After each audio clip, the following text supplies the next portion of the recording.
Hello friends, I'm Krista, this is Books and Jams, and today we are going to be talking about the books that I read in the month of July. I've been putting off making this video because during the month of July I forgot to do the vlog style where after I finish each book I talk about it so that it makes the wrap up at the end of the month much easier. Well, I didn't do that in July. So today I'm here to talk about the 6 books that I read in the month of July. I started off the month with an audiobook and I read The Road Back to You by Ian Morgan Cron. And this, if you watched my book haul last week, you would have seen me haul this because almost as soon as I finished listening to the audiobook, well, even before I was finished, I knew that it was a book that I wanted to purchase. This book is about the Enneagram. The quick version, the Enneagram is sort of a personality framework, only it goes so much deeper than that. This book is a fantastic overview of the 9 different numbers that make up the Enneagram. It's so much more than what this book can cover, but this book gives a great introduction. Each chapter describes each of the different numbers and its qualities, helps you to identify if that is the number that you most identify with. It also talks about each number in childhood, each number at work, and it briefly touches on the wings. So each number can have characteristics of the numbers on either side of it. It kind of goes in a circle.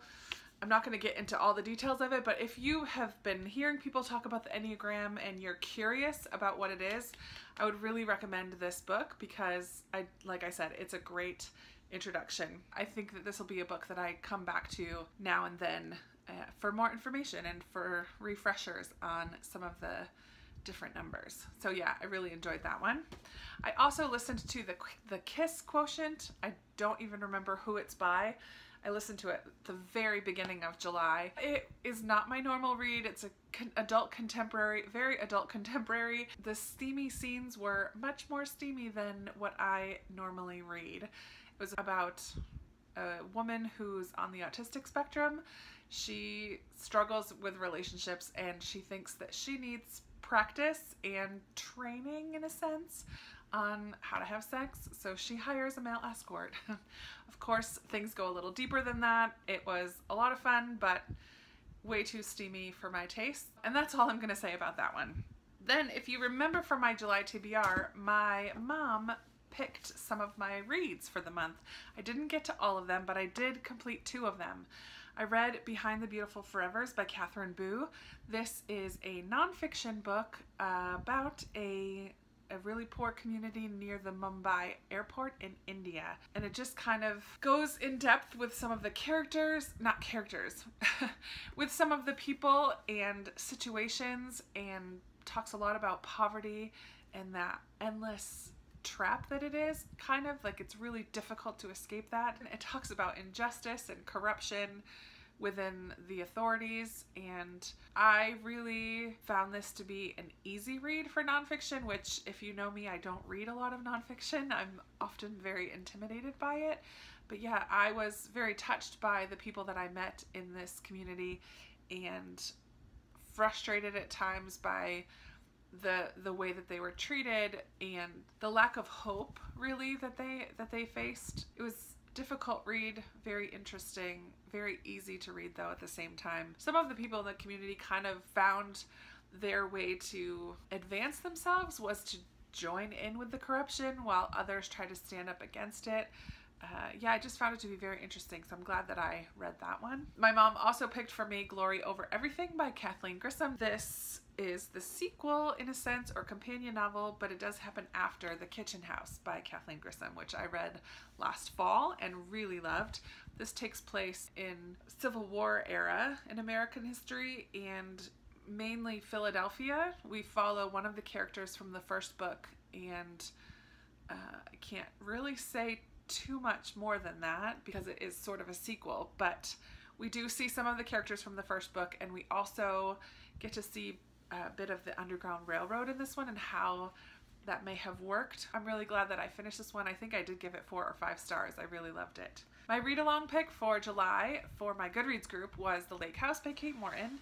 And this is a bit of a mystery family drama. It's about a family in their home in Cornwall, and one summer evening while they're hosting an annual party, their baby son goes missing without a trace. And so the investigation that follows never finds the boy. And so throughout this story, we are trying to figure out what happened to this baby boy. The thing that I liked about this book, even though the pacing was a little bit slow, is that it kept me on my toes. I would be so confident that this is what happened and this is the way Kate is leading us, but then there would be new evidence that comes to light that totally puts us on a different direction. And I came to expect that towards the end, so I was so suspectful of everything that she was telling me. But I really did enjoy this. I think I did end up giving it 4 stars, and I loved discussing it in the group with the others who read along with me. The final book that I read during the month of August, I'm so proud of myself for finishing, because it is Pillars of the Earth by Ken Follett. And this is a behemoth of 900 something pages, almost 1,000, like 978 or something. I buddy read this with Doris from Aldi Books, and we loved it. I found the pacing of this huge chunker to be much faster even than The Lake House. I was very eager to pick it up. I was totally intrigued. So the thing that kept me from reading this for so long was that everybody kept saying it's a story about the building of a cathedral. I'm like, how is a 1,000-page book about the building of a cathedral going to be interesting at all? But it was really interesting. We follow a few different characters over decades of time.